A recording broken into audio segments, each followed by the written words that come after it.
تازه نن د پاکستان د بلوچستان ایالت نه ماته یو افغان ورور زنګ وهلی و، جنرال صاحب د مهاجرو د ویستلو لړۍ په ټپه بیرته ودرېدله. مال څنګه وایي دوی له د هغه نه خپل شاتګ کړی ده، یعنې څه یې ترلاسه نه کړه. علت یې زه درته ښیم. تواب صاحب د پاکستان اقتصاد تقریبا 80% د افغانانو په لاس کې ده. نو په داسې یو حالت کې چې افغانان ټول راوځي، نو دا د دوی دپاره ښه شاګم نه ده. البته د فشار په توګه یې دا 45 کاله دغه کار کړی ده. نو دغه لړۍ د افغانانو جبري ویستلو دا به ډېر زر ودرېږي. تاسو به یې وګورئ، لاس ورځې مهلت یې ورکړه، بیا یې شروع کړه، بیا اوس او تازه د خیبر پښتونخوا وزیر اعلی چې دا هم چندان د سړي زوی نه ده، دا ډنډپور.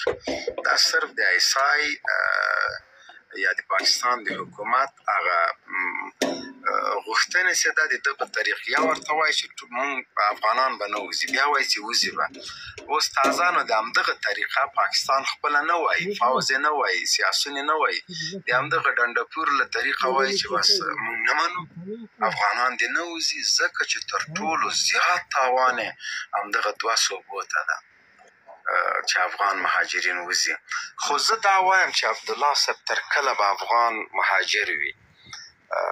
ما نن هم ویل چې یو خو دلته په خپله په موږ افغانانو کې انصاف نشته. دا غږ تاسو ما سره بدرګه کوي.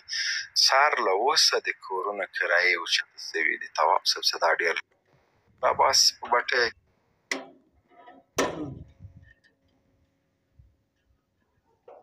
کار کوي، ریړۍ لري. 1 لک کلدار چې دلته ماته کې 10,000 افغانۍ نه کېږي، ته هغه ته کور کرایې جګې. دا سوچه ظلم ده د افغانانو په حق کې، د خپلو ورونو په حق کې. موږ به بیا بل چا نه څه ګیله وکړو. نو د ټولو افغانانو مې دا هیله ده چې د خدای روی کوي، کرایې که کموئ نه جګوئ یم. اول خو هر څوک چې کور لري باید چې په 6 میاشتې مفته ورکړي، له هغه نه وروسته یو مناسبه کرایه تر څو دوی راجګېږي خپل جای. او دا ظلم ده. دوستان دا لایف در سره شریک کړئ، لایک یې کړئ، در سره شریک کړئ تر څو نور افغانان راشي او د خپل زړه او ذهن خبره چې موږ تاسو سره شریکه کړي. فکر کوم چې صاحب چې دا کار ورته پیدا شو لاړ ده. جنرال صاحب مهرباني نه غواړم چې مهمه موضوع همدغه د کورونو د کرایې ده، د خوراکي توکو د لوړوالي په هوټلونو کې. دغه شي ته باید کلکه متوجه اسلامي اماراتو کې او هغه کرایې چې نن نه 2 میاشتې مخکې 1 میاشت مخکې و، هماغه کرایې باید په هماغه ترتیب باندې نه زیات شي. که دوکان ده، که مارکیټ ده، که پلاټ ده، که کور ده، که هر شی ده، کرایې که کموئ نه جګول یې بلکل مناسبه نه ده. دا ظلم ده. ګوره دا وخت په هر چا راتلونکی ده.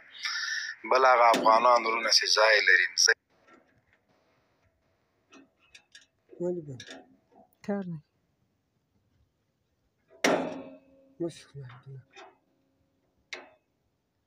خپل شاوخوا کې دوی دپاره هغه د خوراکي توکو یا د هغه لومړنیو مرستو یا د دواګانو یا د ترانسپورت هغه شیونه په خپله د خپلو خلکو خپله مرسته وکړو. نظام هر شي ته غېږه نسي ورکوی. په ټوله نړۍ کې چې ناورین راځي خلک لاس په کار کېږي.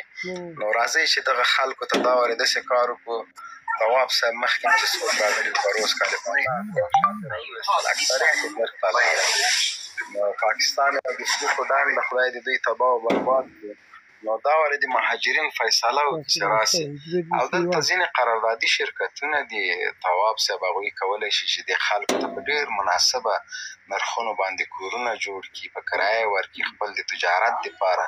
هغوی سره د حکومت نظام خبرې وکړي تر څو دوی ته بلاکونه جوړ کړي یا همدوی ته دې ورکړي د 10-20 کالو دپاره د دوی ته کرایې اخلي، ښارګوټي دې جوړ کړي، وروره ګله لوی لوی ځایونه دې جوړ کړي. دومره قراردادي شرکتونه دي همدغه ته ناست دي، په 15,000 په 10,000 روپۍ کرایه ورکوي، دستي ورته په 5 میاشتو کې کورونه جوړوي.